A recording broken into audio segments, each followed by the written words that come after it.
Hello friends, my name is Yash and welcome back to another video in my YouTube channel Moodstem. इस video में मैं आपको बताऊंगा कि एक क्यूआर कोड जनरेटर कैसे बनाया जाता है HTML, CSS एंड जावास्क्रिप्ट के इस्तेमाल से। तो मैंने अपने VS कोड के अंदर एक माय क्यूआर कोड नाम से HTML की एक फाइल बना ली है और बॉयलर प्लेट भी बना दी गई है। अब मैं हेड टैग के अंदर एक स्टाइल टैग को ऐड कर रहा हूँ। CSS के लिए स्टाइल टैग डाला जाता है।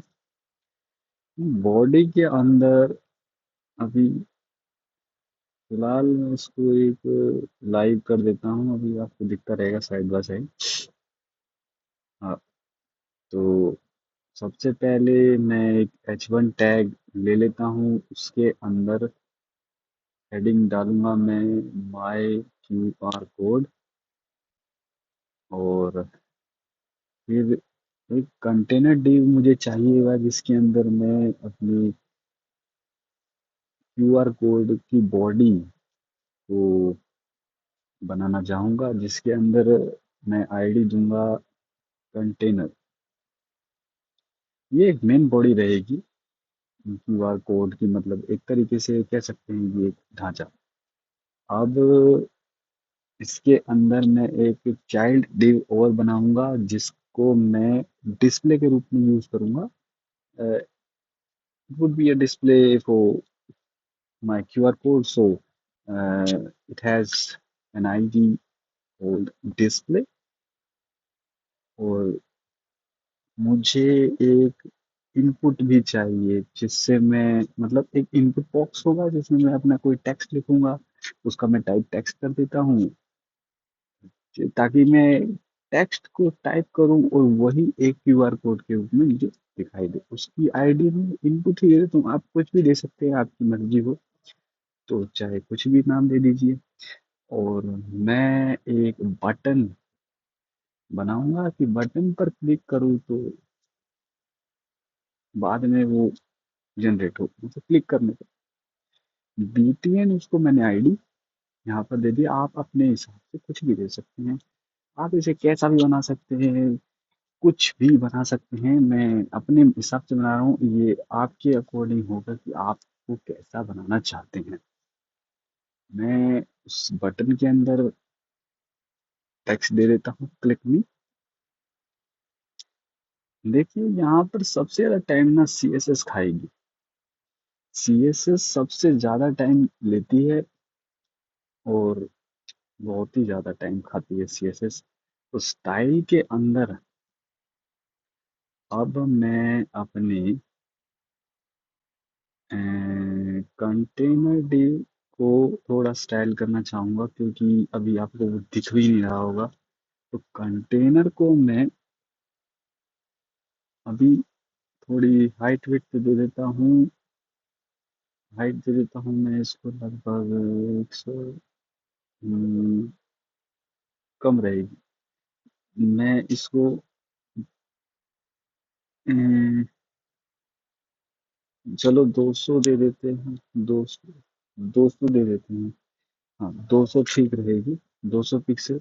और विड्थ दे देता हूँ इसको मैं लगभग 150, सॉरी विड्थ, विड्थ दे देता, हाँ 150 ठीक रहेगी। विड्थ मैंने इसको 150 पिक्सल दे दी। आप अपने अकॉर्डिंग कुछ भी बना सकते हैं, ये मैं अपने रैंडम बना रहा हूँ। मैं इसको ज़्यादा CSS नहीं दूंगा, इसको ज़्यादा स्टाइल नहीं करूँगा।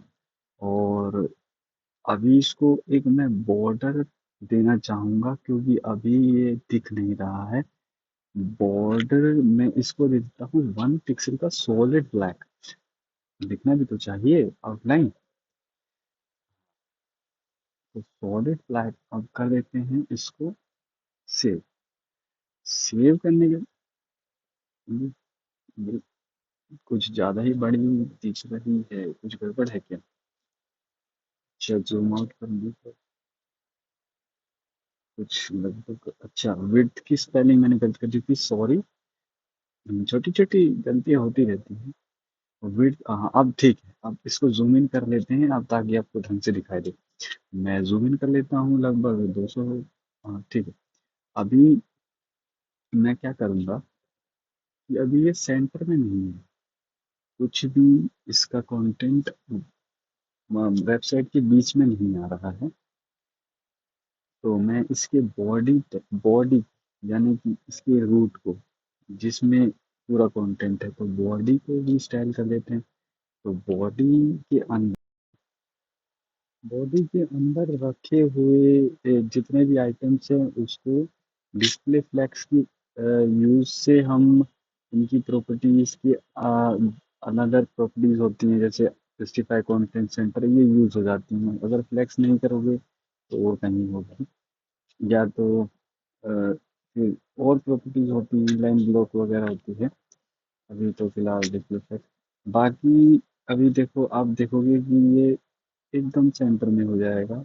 इसकी लेफ्ट डायरेक्शन को मैं कॉलम कर देता हूँ, एक मतलब कॉलम में सीधे के सीधे एकदम आपको दिखाई देंगे, बीच में आ जाएंगे, सुंदर दिखेंगे। अब देखो बिल्कुल बीच में आ गया है। अभी क्या हुआ है कि मेरा जो कंटेनर डिव है उसके भी जो अंदर मतलब चाइल्ड जो उसके डिव हैं, या फिर कह सकते हो उसके अंदर के एलिमेंट्स हैं वो प्रॉपर अलाइन नहीं है, तो उनको भी मैं अच्छे से कर देता हूँ। एक तो उसकी डिस्प्ले मुझे अभी दिख नहीं रही है, अभी उसकी भी मुझे डिस्प्ले दिखाने के लिए उसकी हाइट विड्थ देनी पड़ेगी, क्योंकि अभी उसकी हाइट विड्थ नहीं है उस डिव की।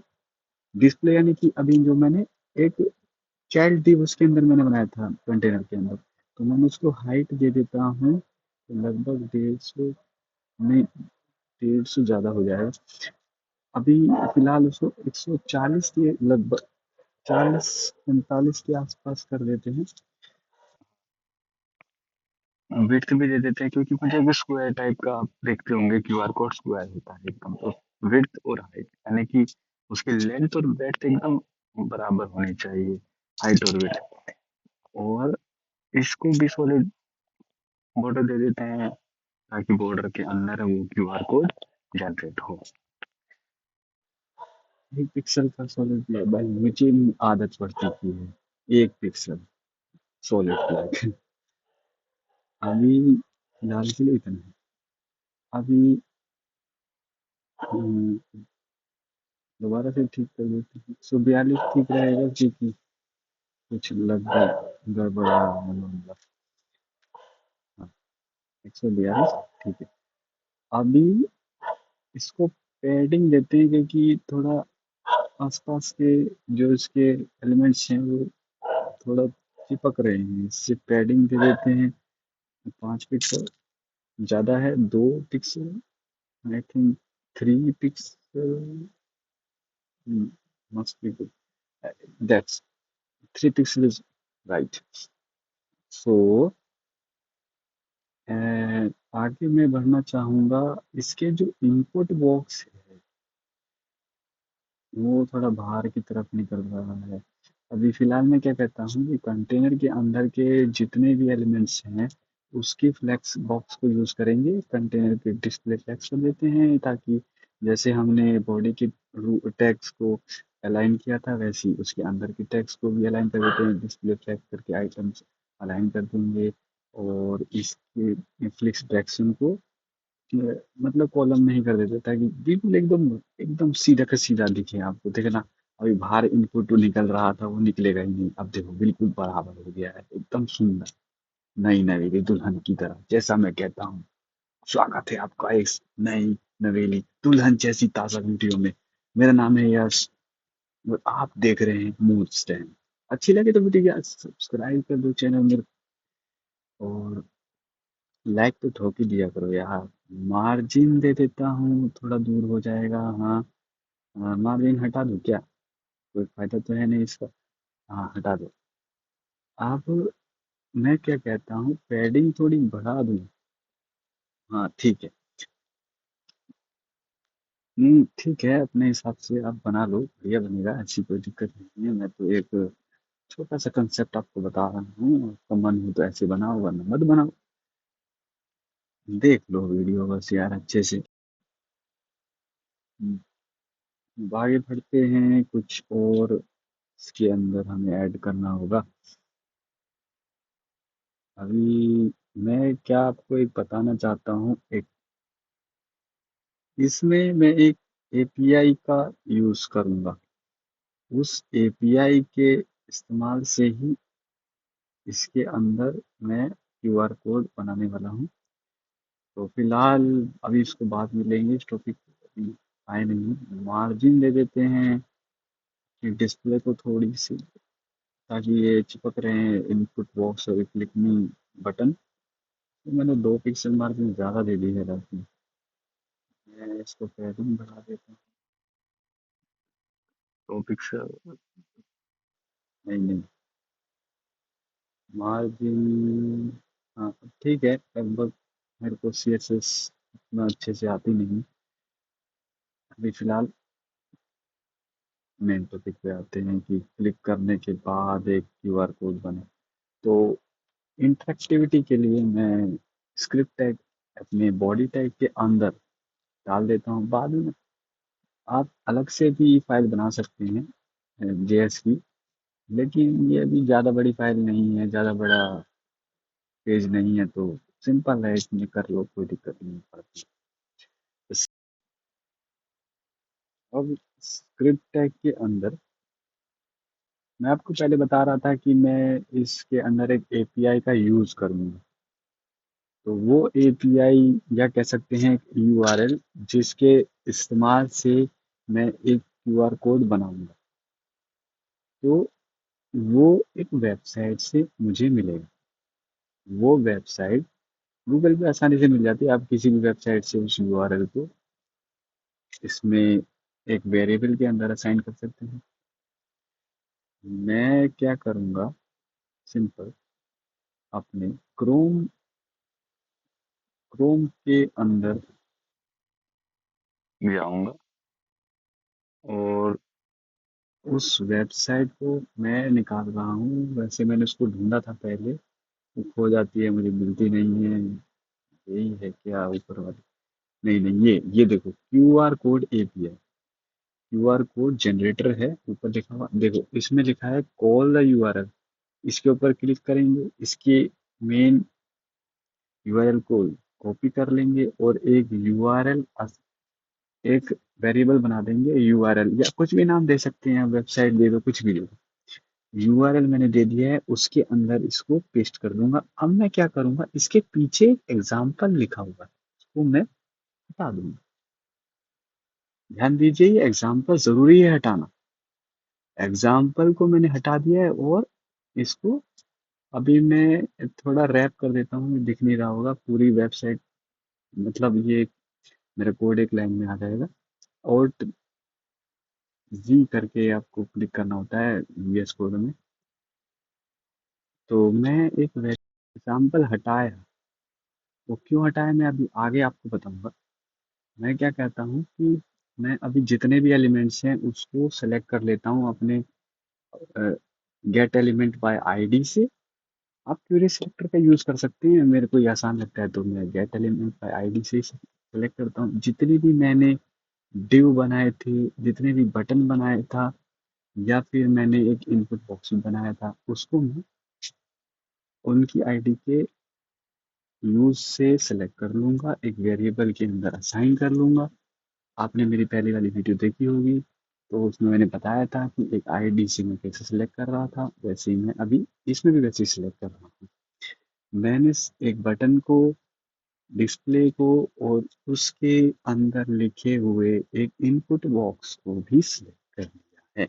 अभी मैं कर रहा हूँ, जैसे कि आप देख रहे होंगे, सिंपल डिस्प्ले से मैंने डिस्प्ले सिलेक्ट कर ली, डिस्प्ले आईडी के यूज से बीटीएन की आईडी से मैंने बटन को सिलेक्ट कर लिया। अब मैं इनपुट को सिलेक्ट कर लूंगा, सिंपल, क्योंकि मुझे इनका इस्तेमाल करना है। और जेएस कहती है कि पहले वेरिएबल असाइन करो, फिर उसको यूज करो, तो वेरिएबल को असाइन करना पड़ता है। अब मैं एक और वेरिएबल लेट के यूज से बना दूंगा इनपुट, क्योंकि मुझे इनपुट में भी जो वैल्यू मैं टाइप करूंगा उसके बाद मुझे क्लिक करने पर एक क्यूआर कोड बनाना है। तो सिंपल मैंने गेट एलिमेंट बाय आईडी से उस इनपुट बॉक्स को भी सिलेक्ट कर। अब क्या होगा, अब देखो ध्यान से, यहाँ है समझने वाली बात।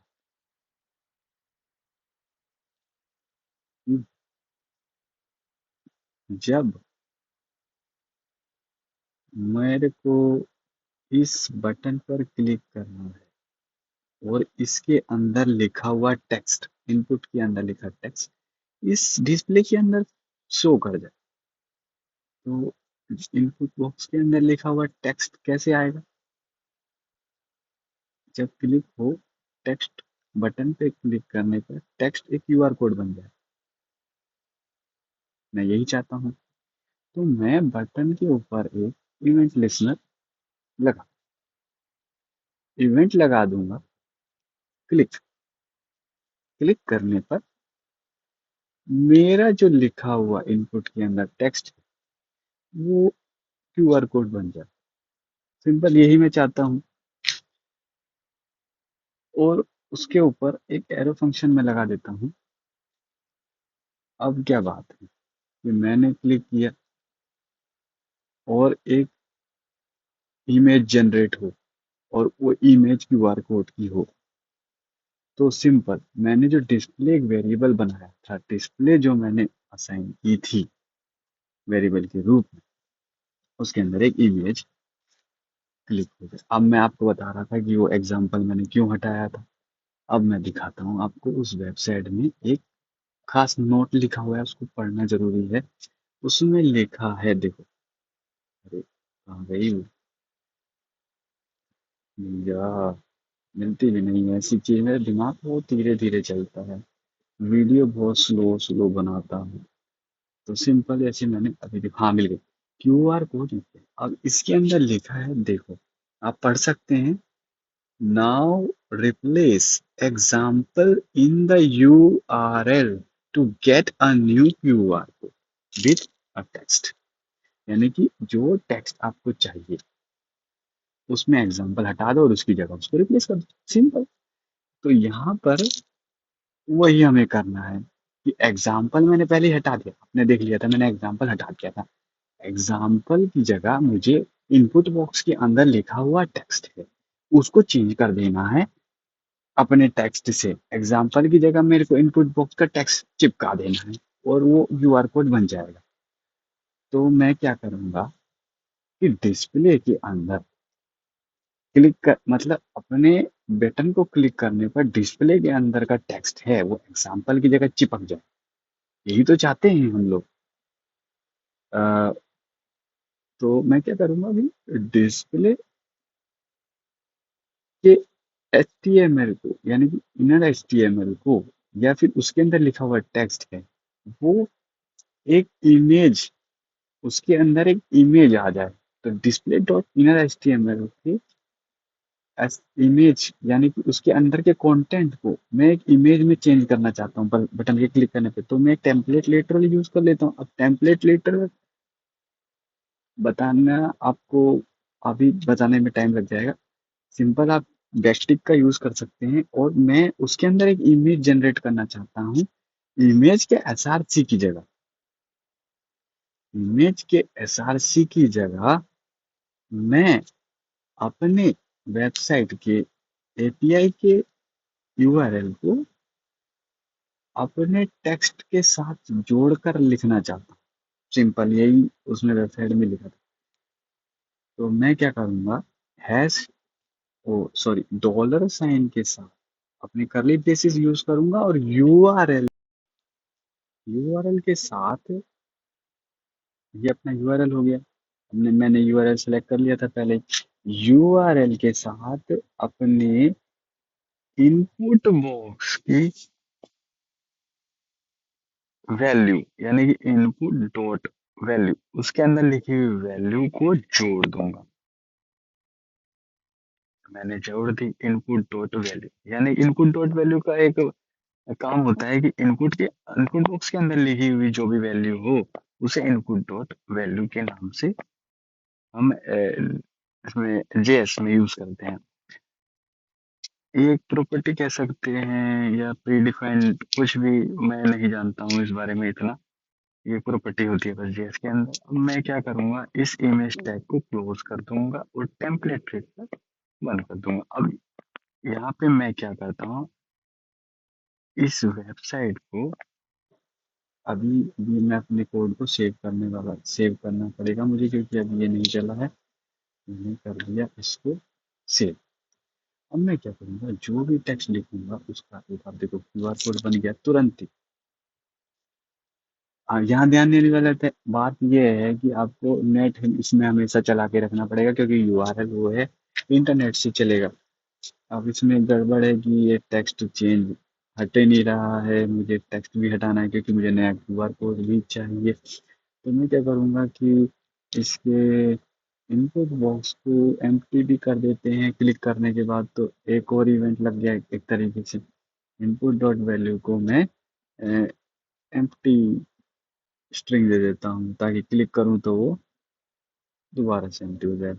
अब यहाँ एक और दिक्कत यहाँ आ रही है कि जो मेरा क्यूआर कोड है उसका साइज थोड़ा बड़ा है, आप देख सकते हैं। तो मैं क्या करूँगा कि डिस्प्ले के अंदर जो इमेज के अंदर के जो इमेज है उसको स्टाइल कर देता हूँ। तो डिस्प्ले हैश, हाँ मतलब यही इमेज को स्टाइल करने के बाद इसमें हम इसकी हाइट विड्थ वही रख देते हैं जो डिस्प्ले को हमने हाइट विड्थ दी थी, उसके अंदर ही हमें बनाना है, ज़्यादा बड़ा नहीं बनाना है। आप अपने हिसाब से बना सकते हैं। मैं इतनी सी एस एस में अप्लाई नहीं करूंगा। हाइट विड्थ इसको मैंने दे दी 142 के आसपास दे दी है। और आप देखना, मैं इसको सेव करूंगा तो एकदम मस्त लगिएगा, एकदम बढ़िया। आपको भी मजा आ जाएगा। ये ले, सेव करा, टेक्स्ट लिखा, क्लिक किया, जनरेट। तो ठोको ताली बजाओ, मतलब वो मत समझना। इसको मतलब बनाओ, बनाओ और शेयर करो वीडियो। सब्सक्राइब कर दो मेरे चैनल को। मेरा नाम है यश। आशा करता हूँ आपको अच्छी लगी होगी वीडियो। अभी इसके बैकग्राउंड को भी चेंज कर देता हूँ बॉडी को, ताकि रंगीन मिजाज हो जाए, एकदम कलरफुल दिखे वीडियो। एक्वा दे दूं क्या कलर, इसको एक्वा ही दे के देखते हैं एक बार। वीडियो में कलर एक्वा डाल के देखते हैं। एक्वा कलर दे दिया है मैंने वेबसाइट के बैकग्राउंड को। हाँ, अब देखो, क्लिक किया, नहीं हुआ, अभी थोड़ा टाइम लग रहा है, स्लो है। एपीआई थोड़ा काम नहीं किया अभी। हाँ, बन गया। मैं क्या कहता हूँ, इसका यार बैकग्राउंड चेंज कर देते हैं, इतना बढ़िया लग नहीं रहा है। तो गूगल से मैं एक हैश कोड निकाल लेता हूँ बैकग्राउंड कलर के लिए। तो मैंने ग्रेडियंट निकाला है, एक ग्रेडियंट ले लेते हैं अच्छा सा, मतलब बढ़िया लगेगा देखने में यार। कुछ भी मतलब बने तो अपने से कैसा भी। मैंने यहाँ पे ग्रेडियंट ले लेता हूँ। आप चाहें तो अपनी मर्जी से कोई भी ग्रेडियंट डाल सकते हैं, गूगल पे बतेरे ग्रेडियंट मिल जाएंगे आपको। मैं यही ग्रेडियंट मुझे ठीक ठाक लग रहा है, यही सिलेक्ट कर लेता हूँ। अब यहाँ से एक्सपोर्ट कॉपी कीजिए और सिंपल, एआई का जमाना है भाई। यहाँ से मैंने एक्सपोर्ट, सॉरी, हाँ, पूरा करो भाई, एक भी अक्षर रह गया तो दिक्कत। कॉपी किया, अपने कोड में आए और बैकग्राउंड कलर को लगा, इसको बंद किया और सेव किया। आए देखो, हो गया बढ़िया एकदम। अब इसमें कुछ भी लिखो, मजा आ जाएगा एकदम। इसमें क्या होगा कि आप अपनी वेबसाइट में लिंक लगाए, अपनी वेबसाइट का लिंक क्यूआर कोड के रूप में बना दें, चैनल का लिंक देना है वो बन जाएगा, किसी को मैसेज क्यूआर कोड के रूप में भेजना है वो बन जाएगा। कुछ भी लिख के बना के भेज दो यार, नॉर्मल नॉर्मल बंदे को तो इतनी जल्दी समझ नहीं आएगा, वो स्कैन करेगा बाद में। इसमें मैंने अपनी किसी को अगर आई लव यू लिखना है तो फिर आई लव यू लिख, बन गया। अब इसको तुम आई लव यू दो, कुछ भी दो,